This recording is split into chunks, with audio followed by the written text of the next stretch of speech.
Bonjour à toutes et à tous. La recette que je vous propose aujourd'hui, ça va être une brioche farcie aux légumes. C'est une entrée, ça sort un petit peu de l'ordinaire. Vous allez voir que bien ça sera agréable à manger. Ça change un petit peu des autres entrées.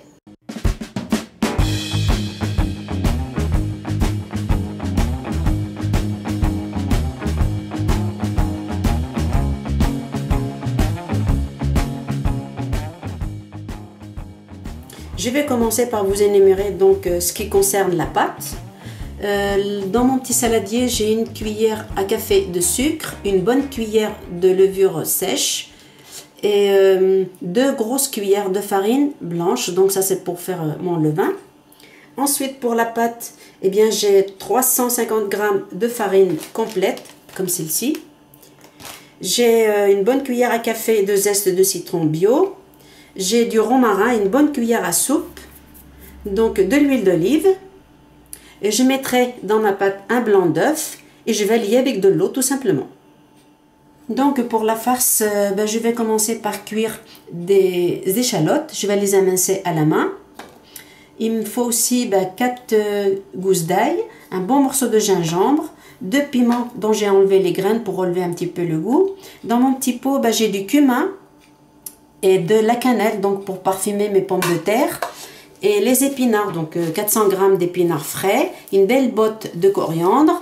J'ai pris aussi 2 pommes de terre que j'ai coupées en tout petits bouts. Je les ai cuits sur la plaque du four. Donc ça sera ma farce. En fait c'est façon frite, voilà, mais coupées en tout petits bouts. Je vais donc mouiller ma levure sèche avec un peu de farine et puis très peu de sucre pour activer la fermentation, pour pas attendre trop longtemps en fait.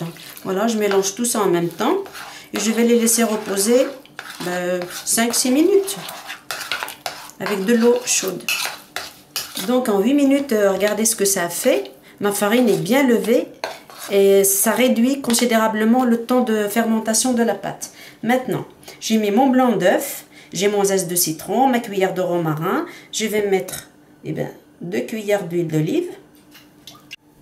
Je vais mettre un petit peu de sel. Nous, on n'est pas très fan de sel, mais j'avais pas de sel fin, donc je l'ai fait fondre dans mon gros sel. Voilà.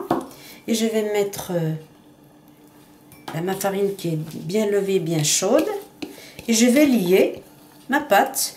Contrairement à une brioche qu'on lie avec du lait, là, ça sera que de l'eau parce qu'il y aura des épices. Ça sera une entrée, une pâte pour entrée. Donc, je ne vais pas la faire trop liquide parce que par la suite, ça sera étalé au rouleau. Je vais bien doser. Voilà, de l'eau tiède. Je vais la pétrir comme on fait habituellement. Bien, je vais pétrir ma pâte comme je fais habituellement avec toutes les pâtes, quelles qu'elles soient. Je vais doser, de toute façon, ça dépend des farines. Cette pâte-là, je vais la faire pas trop liquide. Voilà, un petit peu d'eau. Et je vais la laisser lever pendant une demi-heure. Pendant que ma pâte est en train de lever, donc je vais cuire mes échalotes dans un petit peu de sel, un petit filet d'huile d'olive. Voilà. Et je vais les mettre à cuire. Mes échalotes ont bien sué. Maintenant, je vais y aller par étapes. Mon gros saladier, je ne vais pas le mettre en une fois. Et je vais faire tomber les épinards, simplement. Et je mettrai de côté pour que ça soit froid. Bien, j'ai fini de cuire mes épinards. Maintenant, je vais faire l'assemblage de la farce en attendant que la pâte lève.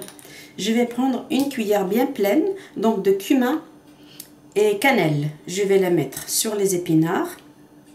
Voilà. Je vais mettre une partie des herbes, donc coriandre, gingembre et ail là-dessus, hors feu, et le reste sur les pommes de terre. Maintenant, il n'y a plus qu'à attendre que la pâte lève. Je vous dis à tout à l'heure. Comme vous pouvez le voir, ma pâte qui a reposé une demi-heure est bien levée. Je vais mettre un tout petit peu de maïzena dessus et je vais la descendre sur la table pour pouvoir l'étaler. Je vais essayer de l'étaler en rectangle. Dans un premier temps à la main, ensuite au rouleau.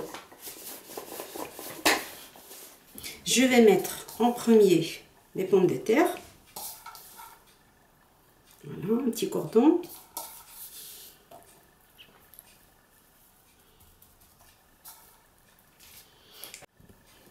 Ensuite, je vais mettre les épinards. Et maintenant, je vais rouler ma pâte.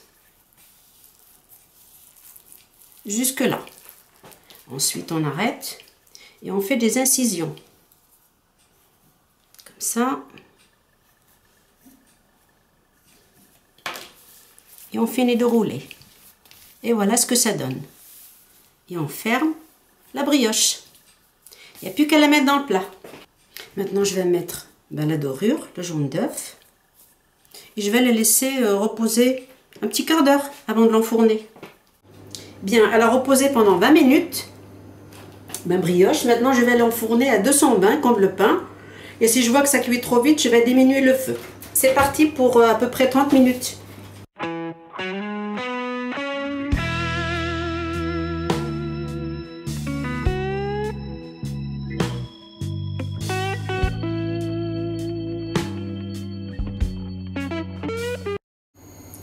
Voilà, je vous présente mon entrée, brioche farcie aux légumes. Ça change un petit peu. Ça donne un peu mieux quand c'est de la farine blanche, mais nous on n'aime pas manger la farine blanche. Sur ce, je vais vous quitter. J'en profite pour faire un petit coucou à la compatriote qui habite la Belgique et puis un gros bisou à tous les Belges. Voilà. Et puis merci pour vos commentaires. À bientôt.